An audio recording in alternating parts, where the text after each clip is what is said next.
담임 목사님께서 예전에 설교를 통해서 몇 번 언급하시면서 가르쳐 주셨던 내용이 있습니다. 메슬로우의 욕구 5단계라는 내용인데, 이 미국의 심리학자이자 또 철학자인 메슬로우가 인간의 욕구를 5단계로 구분해서 설명했습니다. 생리적인 욕구, 안전, 그리고 사랑, 자아, 실현, 존중, 이렇게 5가지에 대해서 이야기를 했었는데, 오늘은 이 안전에 대해서 조금 살펴보는 시간을 가져보려고 합니다. 우리 인간들에게는 안전에 대한 본능적인 욕구가 있습니다. 우리는 모두 다 안전을 추구합니다. 안정된 삶을 살아가기 원하고 안전한 삶을 살아가기 원합니다. 특별히 우리가 살아가면서 일을 하고 사람들과의 관계를 맺고 때로는 신앙생활하면서 하나님 앞에 은혜를 구하는 것도 우리의 삶이 안정되기를 바라는 우리의 마음이 있기 때문입니다. 제가 이 설교를 준비하면서 굉장히 재미있는 이야기를 하나 발견하게 됐는데요. 여러분, 핀란드라는 나라 아십니까? 핀란드. 유럽에 있는 핀란드라는 나라는 이 1960년대, 그러니까 세계대전이 끝나고 난 이후에 한 작업을 대대적으로 진행했습니다. 이게 무슨 작업이었냐면 벙커를 나라 곳곳에 만드는 거예요.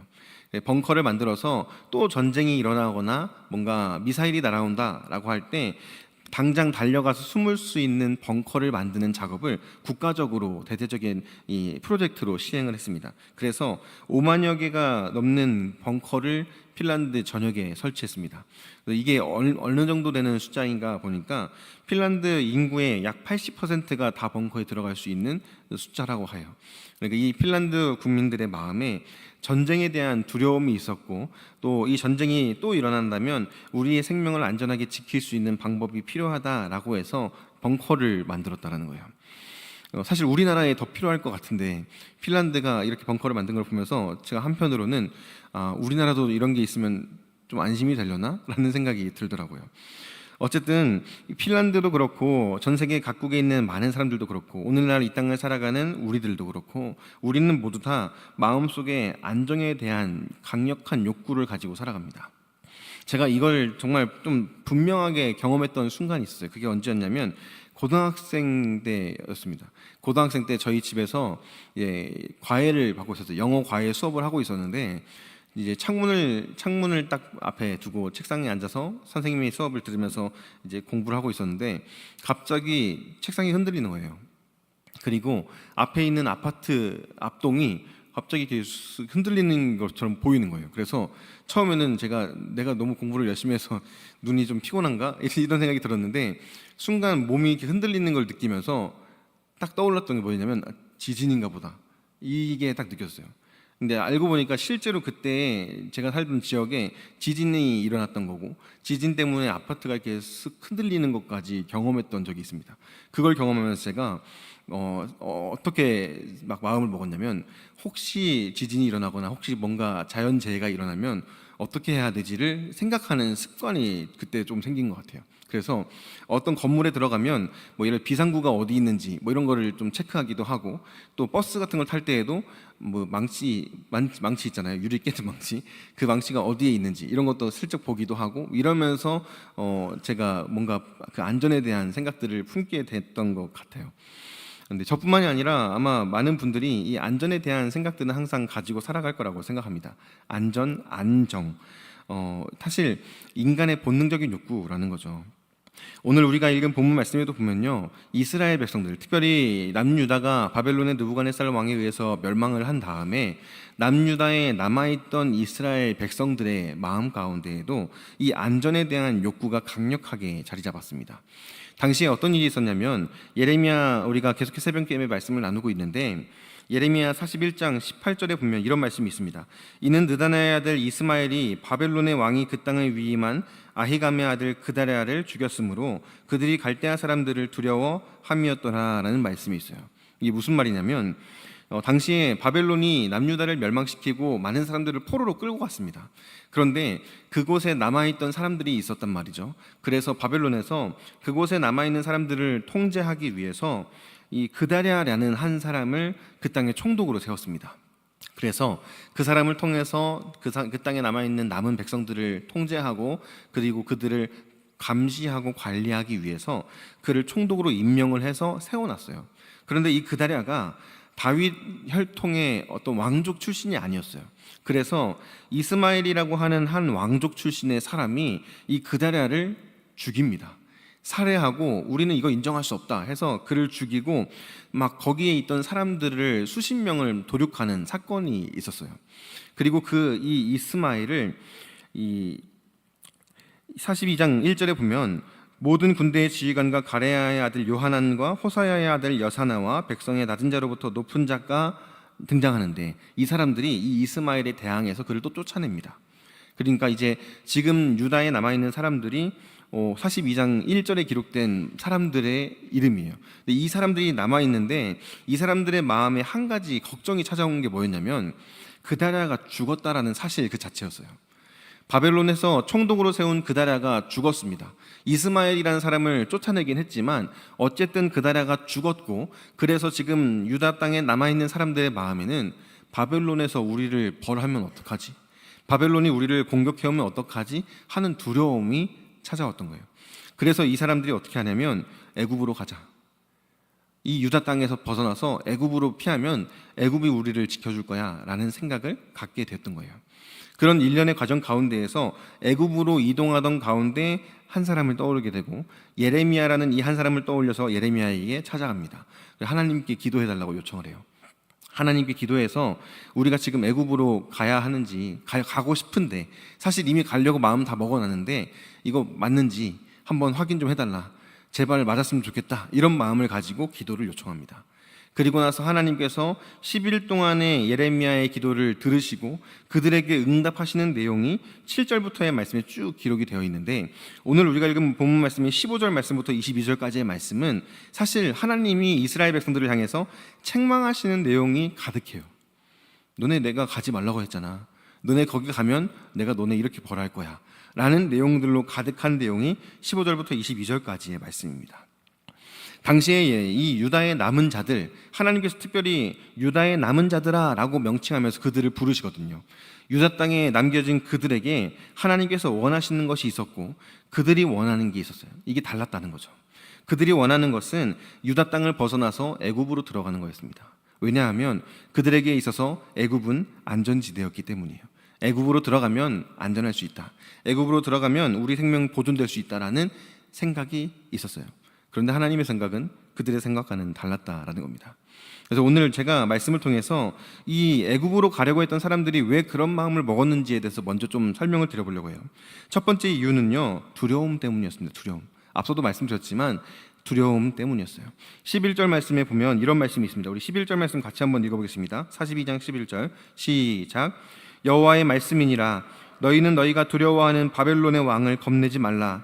내가 너희와 함께 있어 너희를 구원하며 그의 손에서 너희를 건지리니 두려워하지 말라. 당시에 유다에 있던 백성들, 유다의 남은 자들에게 바벨론의 왕 느부갓네살은 두려움 그 자체였습니다. 실제로 그 당시에 바벨론은 주변에 있던 많은 국가들을 정복해 나아가는 강대국이었어요. 패권을 잡고 있는 강대국이었기 때문에 주변의 약한 나라들은 다 바벨론의 왕을 두려워했습니다. 그러니까 실제적인 위협이 느껴졌다라는 거죠. 그러니까 남유다에 남아있던 백성들에게도 지금 그다랴라는 총독을 죽인 사건이 있었기 때문에 이 바벨론의 왕이 우리를 벌하거나 우리를 죽이러 올 거라는 두려움은 그들에게 실제적인 문제로 다가왔어요. 현실적으로 눈앞에 보여지는 문제로 다가왔다라는 거죠. 그런데 문제가 여기서 발생하는 게 뭐냐면요, 그들에게 현실적인 문제로 바벨론 왕에 대한 두려움이 찾아올 때 그들이 하나님에 대한 눈이 가리워졌다라는 거예요. 그들의 주인이신 하나님, 이스라엘을 택하시고 자녀 삼아주시고 예레미야 선지자를 통해서 지금까지 계속해서 바벨론의 포로로 끌려가게 될 거지만 70년이 지나면 다시 너희를 돌아오게 할 것이다, 내가 너희들을 다시 회복시킬 것이다 라고 약속하시면서 말씀해 주신 하나님을 보지 못하게 되어버렸다라는 겁니다. 여러분, 그런데 이 모습은요, 오늘날의 우리들의 삶 가운데에서도 종종 드러나는 모습이라는 거예요.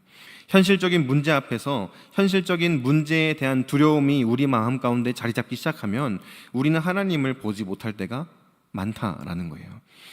우리가 세상을 살아가면서 경제적인 문제라든지 직장 생활의 문제라든지 자녀에 대한 문제라든지 여러 가지 문제들이 있지 않습니까? 그런데 그런 문제들을 마주할 때 우리의 마음에 염려가 찾아오고 두려움이 찾아오기 시작하면서 가장 먼저 우리가 잊어버리게 되는 게 참 아이러니하지만 하나님이라는 거예요. 그래서 정말 우리의 삶 가운데 큰 문제가 닥쳐올 때 어떤 이들은 정말 그 상황 가운데서도 하나님을 붙들고 하나님께 나아가는 반면에 어떤 이들은 하나님을 찾지 않는 모습을 보일 때가 있다는 거죠. 지금 남유다의 백성들이 그런 모습을 보이고 있다는 거예요. 왜 그런 겁니까?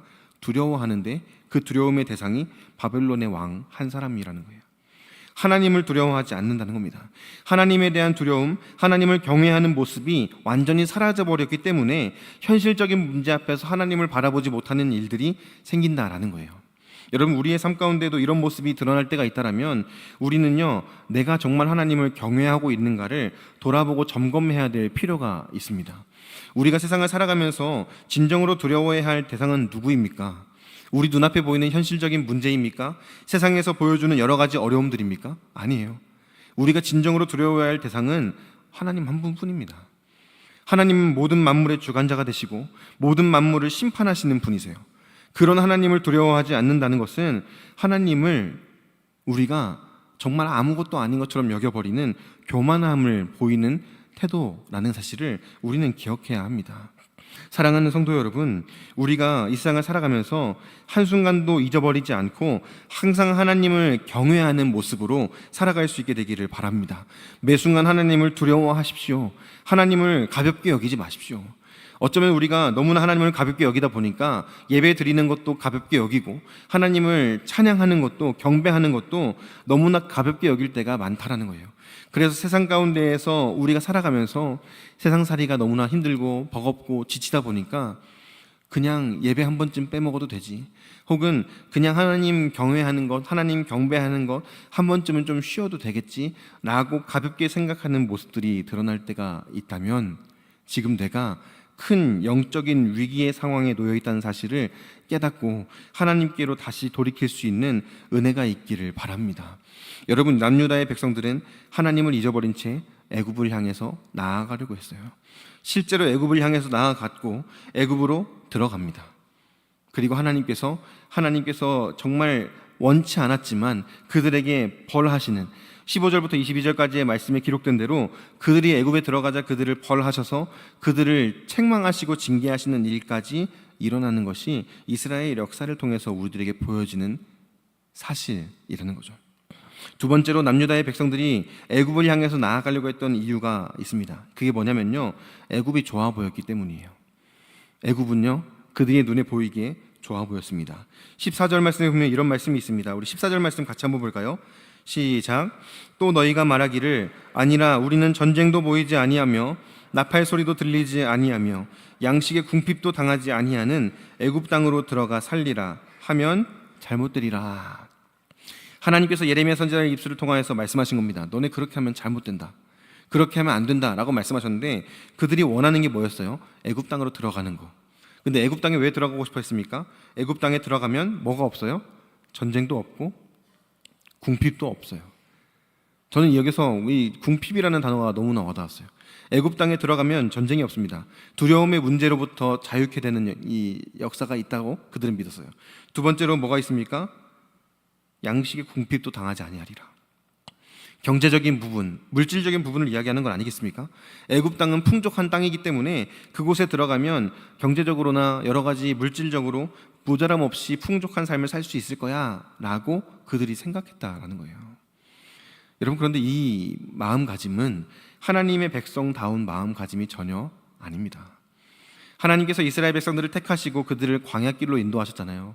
광야길을 인도하시면서 광야에서의 40년의 세월 동안 그들을 훈련시키신 것이 무엇이었습니까? 철저하게 하나님만 의지하라. 광야는 먹을 게 없는 곳이지 않습니까? 물도 구하기가 어려운 곳이에요. 그래서 하루하루 하나님께서 만나와 메추라기를 주시고 마실 물을 주시지 않으시면 굶어야 되고 목말라야 되고 때로는 죽어가야 하는 것이 광야 땅이었습니다. 그곳에서 40년이라는 세월을 하나님께서 훈련시키시면서 그 이스라엘 백성들에게 가르쳐 주신 것은 다른 거 아니라 이거였어요. 하나님만 의지하라. 하나님만 바라보라. 그런데 지금 이스라엘 백성들이 보이는 모습은 뭡니까? 그 하나님의 가르침을 다 잊어버린 거예요. 심지어 하나님께서 이스라엘 백성들을 약속의 땅 가나안으로 인도하십니다. 가나안 땅이 젖과 꿀이 흐르는 땅이고 너무나 풍족한 땅이라고 묘사되어 있긴 하지만 실제로 가나안 땅은 마냥 그렇게 풍족한 땅이 아니에요. 우리가 잘 알고 있는 것처럼 가나안 땅은요, 비가 많이 내리지 않는 땅입니다. 비가 제때 내리지 않으면 곡식을 수확할 수 없는 땅이 가나안 땅이에요. 그러니까 하나님께서 이른 비와 늦은 비로 제때에 맞게 비를 내려주시고 곡식을 자라게 해주지 않으시면 곡식을 거둘 수 없는 땅이 가나안 땅입니다. 철저하게 하나님의 은혜가 아니면 아무것도 거두지 못한 땅이 가나안 땅이에요. 그 가나안 땅에 하나님께서 들어가서 살게 하십니다. 거기에서도 마찬가지로 훈련시키시는 거예요. 뭐 훈련시키시는 겁니까? 하나님만 의지하라, 하나님만 바라보라, 하나님이 너를 책임지신다. 그거를 그들에게 훈련시키시는데 지금 이스라엘 백성들의 마음에 뭐가 들어온 거예요? 저 애굽 땅을 봐라, 풍요로운 땅. 저 애굽 땅을 봐라, 저기 들어가면 먹을 거 걱정 없이 살 수 있어, 물질도 걱정 없이 살 수 있어.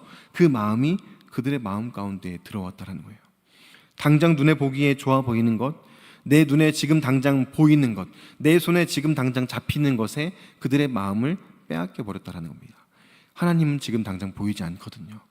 하나님의 은혜가, 하나님의 역사가 매 순간 나에게 내가 원하는 만큼 느껴지고 보여지고 만져지고 경험되어지지는 않거든요. 그래서 지금 당장 눈에 보이고 손에 잡을 수 있는 애굽 땅을 향해서 나아가고 있는 거예요. 세상을 살아가는 많은 그리스도인들이 마치 남유다의 백성들처럼 지금 당장 내 눈앞에 보이는 것을 붙잡으려고 하는 모습을 보일 때가 많이 있습니다. 하나님은 당장 지금 눈에 보이지 않거든요. 하나님의 은혜가, 내가 간절하게 기도하는 기도의 응답이 내가 원하는 타이밍에 정확하게 이루어지지 않을 때가 더 많거든요.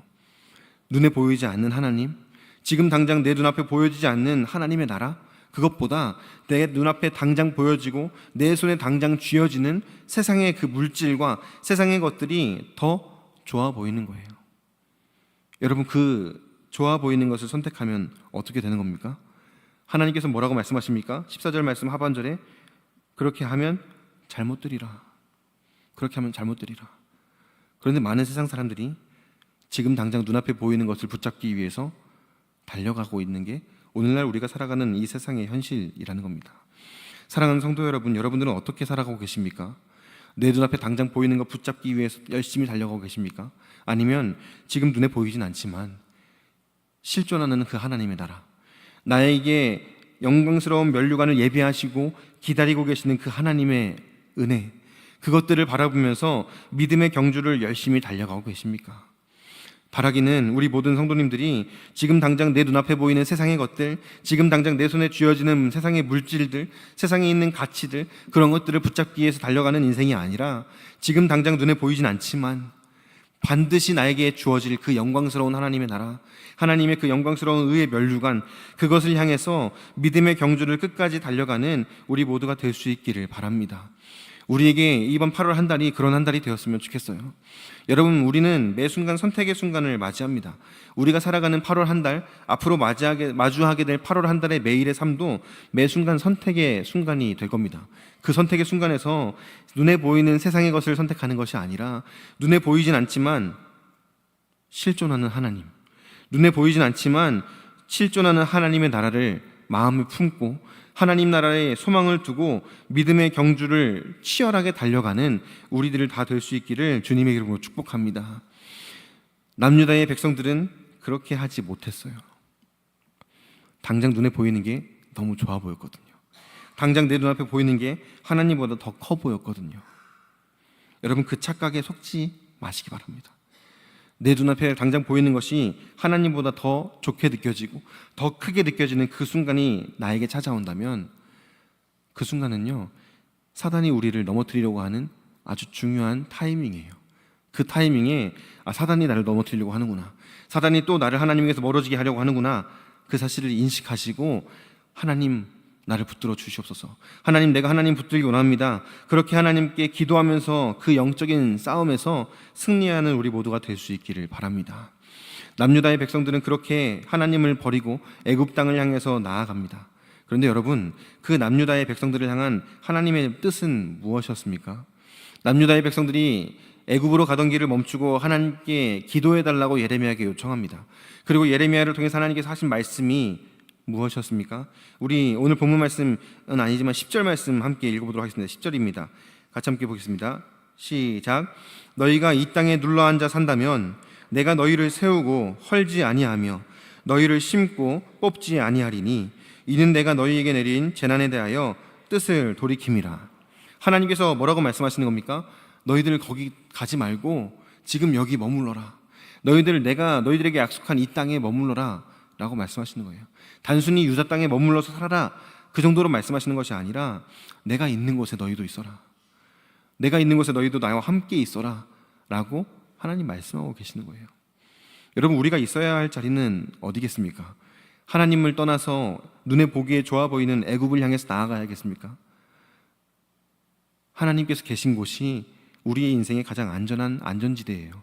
내가 생각했을 때는 애굽이 가장 안전지대처럼 느껴질지 모르지만, 애굽이 더 가치 있는 것처럼 느껴질지 모르지만, 애굽이 나의 인생을 책임져 줄 것처럼 느껴질지 모르지만, 하나님이 내 인생을 책임지시는 유일한 분이십니다.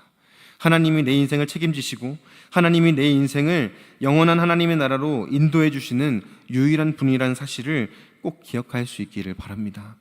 여러분, 하나님을 떠난 곳은 안전지대가 될 수 없어요.